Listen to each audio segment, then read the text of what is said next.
Magandang gabi po, Luzon, Visayas at Mindanao.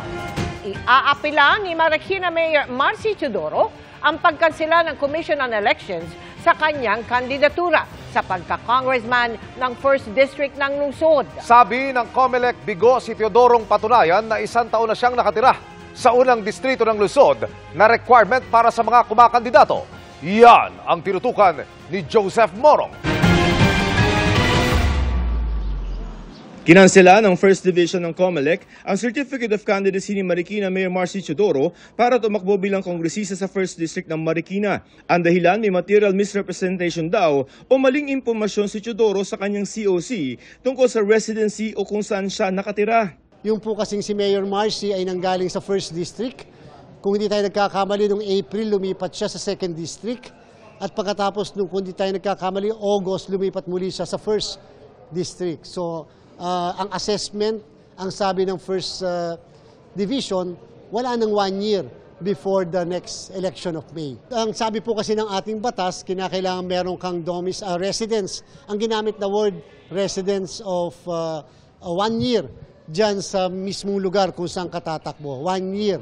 Yung pagkakatira, 1 year before or immediately preceding the day of the election. Sa COC ni Teodoro, inilagay niya na taga-barangay San Roque siya sa 1st District ng Marikina base sa transfer of registration na aprobado ng Election Registration Board ng COMELEC Oktubre ngayong taon. Pero kinontra ito ng 2 petitioner, kabilang na si Senador Coco Pimentel na tanging makakalaban niya sa 1st District. Nagpalipat daw sa 2nd District si Teodoro dahil balak niyang tumakbo doon bilang bahagi ng alok niyang pakipag-alyansa kay Pimentel. Pero bigla raw nagbago ng desisyon si Teodoro at sa District 1 na lamang siya tatakbo.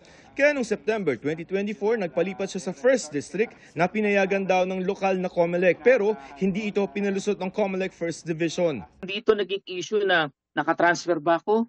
Nakumpleto ko ba yung residency requirement? Kung hindi in-establish po talaga, saan ba siya residente? Sabi ni Teodoro, nagpresenta siya ng malakas na ebidensya na nasa District 1 ang kanyang tirahan. Buhat daw nung konsehal at mayor siya, yun daw ang address na kanyang ginagamit. Tingin niya nagkamali ang COMELEC 1st Division, kaya raw iaapela raw niya ang desisyon. Si Pimentel naman ang sabi wala raw pwedeng ibang sisihin si Teodoro, kundi sarili nito. When you're running for a high office like member of Congress, you do not treat the requirements or lightly. Alam mo na, you have to be a resident in the district. Patalon-talon ka ng iba-ibang districts. There is a price to be paid there. So, this is it. Ayon sa COMELEC, nasa 1st Division pa lamang ito at may 5 araw si Teodoro pagkakuha niya ng desisyon para umapela sa COMELEC Bank at posible pang umabot sa Korte Suprema ang issue. Tapos na rin po ang filing ng COC, tapos na rin po ang period of registration, and that includes tapos na rin po yung transfer of registration. Kaya wala na po paglipat-lipat pa. Nag-inhibit naman si COMELEC Chairman George Garcia sa kaso dahil pareho niyang naging kliyente sina Teodoro at Pimentel nung siya'y election lawyer pa. Para sa GMA Integrated News, Joseph Morong, nakatutok 24 oras.